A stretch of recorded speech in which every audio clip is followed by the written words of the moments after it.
कुछ कार्टून आते हैं, धमाल मचाते हैं और फिर एक दिन हमारी ज़िंदगी से हमेशा के लिए चले जाते हैं। पर उन्हें देखने वाले बच्चे बड़े हो जाते हैं, लेकिन उनकी यादें कभी पुरानी नहीं होती। कितरू से एक ऐसा शो है जिसका नाम आज शायद ही कोई जानता हो, पर जिसने देखा है उनके लिए ये शो उनके बचपन के हाइडिंग ट्रेजर की तरह है। तो हम आज बात करने वाले कि कितरू से अचानक कहाँ चला गया और अभी दिखाया क्यों नहीं चला। तो आज हम बात करेंगे कितरू से की हिस्ट्री, वो कैसे आया था और कैसे गायब हो गया।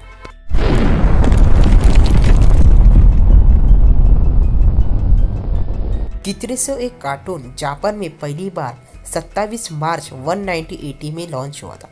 फिर उसके बाद जापान में ये ख़त्म हुआ था 9 जून 1996 में। फिर उसके बाद इंडिया में 2007 में लॉन्च हुआ था, पर 2007 के बाद एक कंटिन्यू चला। फिर चिल्ड्रन जो हमारे किड्स होते हैं उनके लिए वो बंद कर दिया गया। कितरू एक साइंटिफिक कार्टून था। एक जीनियस लड़का था, एक समुराई रोबोट था और एक रहस्यमय किताब के जरिए पुरानी खोजों को दोबारा जिंदा करता था। पर ये जितना मज़ेदार था उसकी असल कहानी उतनी ही रहस्यमय थी, मतलब मिस्ट्री।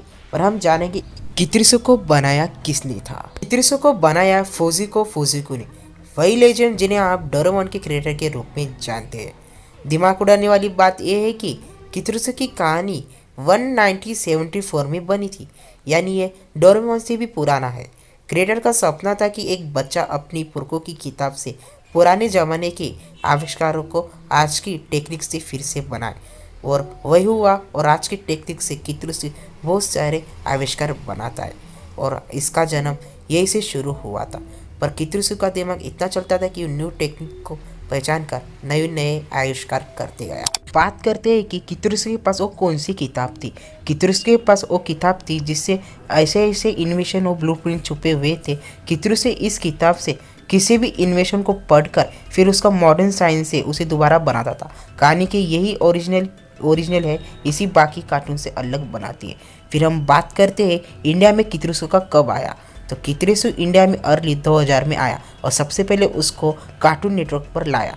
उस वक्त इंडिया में डोरेमोन और निंजा हथौड़ी के फैंस बहुत थे, लेकिन धीरे धीरे कितरू ने भी अपना फैन बेस बना लिया। उसके कैरेक्टर की सिंपलिसिटी और साइंस वाला मज़ा सबको पसंद आया। हम अब बात करते हैं कि शो का अचानक गायब होना। लेकिन फिर एक दिन कितरू बिना किसी नोटिस के टीवी से गायब हो गया। ना कोई एंडिंग एपिसोड दिखाया गया, ना कोई प्रोमो दिखाया गया, ना कोई अनाउंसमेंट की। फैन शॉक में थे, आखिर हुआ क्या। अब आता है वो सच जो बहुत कम लोगों को पता है और फैंस को भी वो जानना है। कितरू की इंडिया ब्रॉडकास्टिंग राइट एक्सपायर हो गई थी। फुजिको फुजो जो प्रोडक्शन उस समय अपने शो के लाइब्रेरी अपडेट कर रहा था, उन्होंने सिर्फ 2 शो को ग्लोबल प्रायोरिटी दी, जैसे कि डोरेमोन और शिनचैन जो आपका बहुत फेवरेट है। आप अगर डोरेमोन लवर होंगे तो आप लाइक कर देना, अगर आप शिनचैन लवर होंगे तो आप कमेंट कर देना, अगर आप कितरू लवर होंगे तो आप ये वीडियो को पूरा देखना।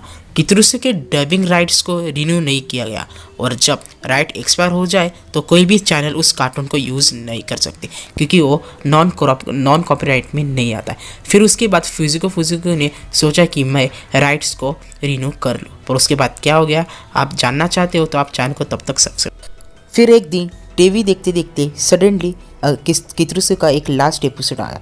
फिर एक दिन ना कोई लास्ट एपिसोड दिखाया गया, ना कोई गुड बाय का मैसेज या गुड बाय की वीडियो आई। कितरू बस चला गया, टीवी पर कोई और शो आ गया और हम जिंदगी की रेस में खो गए। पर दिल में एक सवाल रह गया, आखिर हमारा दोस्त गया कहाँ। हमारा दोस्त का शो अभी आता क्यों नहीं, क्योंकि ना कोई प्रोमो दिखाया गया टीवी पे, ना ही कोई लास्ट एपिसोड दिया गया। जिस टाइम पे कितरू लगता था उस टाइम पे दूसरा ही कोई कार्टून आने लगा। 3 दिन 4 दिन 5 दिन हमने ऐसे वेट किए, पर कितरू का कोई भी नामो निशान नहीं मिला और कितरू हमेशा हमें छोड़ के इस टीवी से चला गया। उसकी जगह हमें कुछ और ही देखने को मिला। पर ट्विस्ट तब आया जब वो कार्टून नेटवर्क पे आने लगा, पर उसी में भी वही ओल्ड एपिसोड दिखाने लगे। शायद किसी ने उसके राइट्स वापस ले लिए थे, खरीद लिए थे, इसलिए वो कार्टून नेटवर्क पर लौट आया। ये थी कितरू की गायब होने की पूरी असली कहानी। अगर आपने एक कार्टून देखा है तो कमेंट में अपनी चिल्डहुड मेमोरी जरूर लिखना, और अगर आप ऐसे फॉरगॉटन कार्टून की हिस्ट्री चाहते हैं तो चैनल को सब्सक्राइब करना मत भूलना। मिलते हैं अगली वीडियो में एक और हाइडन कहानी के साथ। अगर आपको पार्ट 2 चाहिए इसके ऊपर तो आप मुझे कमेंट कर देना। Take care, bye bye.